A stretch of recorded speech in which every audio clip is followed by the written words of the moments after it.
Rina, mag-usap tayo. Tawang mo ko. Benji, please, huwag ka manggulo dito. Umalis ka na.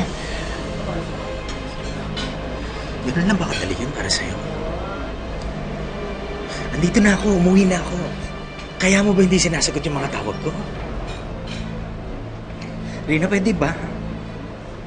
Paliwanag mo sa akin kung ano nangyari sa atin.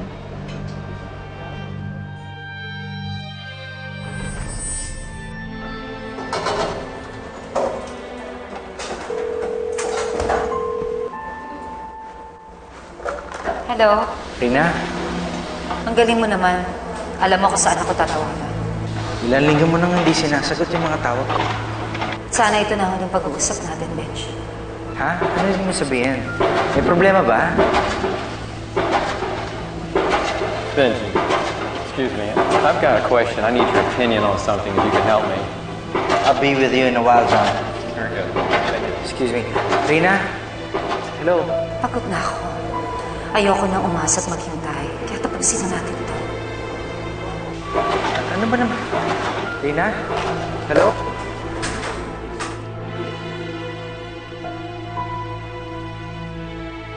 Ang pagkakaalam ko, wala na tayo, Benji. Sinabi ko yan sa'yo sa telepono, di ba? Di ba? Then meron ka ng iba. Rina, ba't di mo sinabi sa akin? Dahil napagod na ako maghintay, Benji. Akala ko hindi na ako importante sa'yo. Hanggang sa nakilala ko si Alfred. Pinsan, yun naman pala eh. Nagsosorry na sa'yo si Benji. Bakit ayaw mong tanggapin ulit? O tapos ano, pag okay na ulit kami, gano'n na naman, magiging busy na naman siya. Kakalimutan na naman niya ako. Eh, mali mo hindi na siya ganun. Pinus, pinsan, alam mo naman, di ba, kung ilang beses na ako umiyak. Nang dahil sa wala siya kapag kailangan ko siya. Eh, di ba nung namatay nga si Inoy, hindi naman siya umuwi ng Maynila para damayan man lang ako. Kasi palagi niyang iniisip na nandito lang ako, hintay lang ng hintay. Marunong din naman ako mapagod. So, hindi mo na siya babalikan. Pagod na ako umiyak at nasaktan, pinsan. Pagod na rin ako maghintay. Siguro, pinsan, hindi kami para sa isa't isa. Tama na.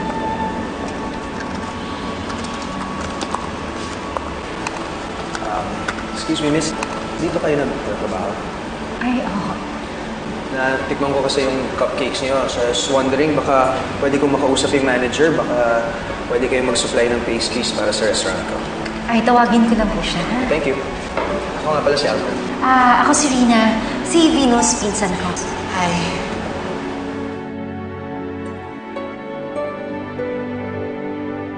Niligawan niya ako. Sa mga araw na tinatawagan kita at hindi kita makausap, si Alfred ang palagi nasa tabi ko. Siya nagpapagaan ng loob ko. Rina, hindi ko pa rin maintindihan.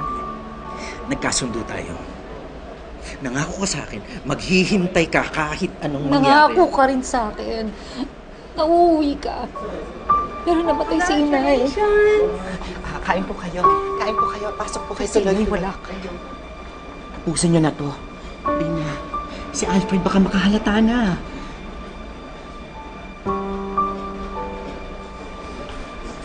Dahil lang ba yan?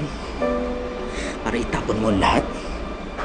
Lahat ng pinagdaanan natin, 5 taon tayo, Rina. Yung paghihirap ko sa Amerika, para sa ating dalawa yun. Bakit mo ako ginaganito? Bakit mo ako pinahihirapan? Nangako ka rin sa akin. 2 taon ang pinangako mo sa akin pero hindi ka umuwi. Araw-araw ako naghihintay sa'yo, Benji. Kahit di kita makontak. Kahit na hindi kita matsyempohan dahil magkaiba ang oras natin. Pero tinatawagan pa rin kita. Napupuyat ako sa paghihintay sa'yo pero anong ginawa mo? Binaliwala mo. Hindi.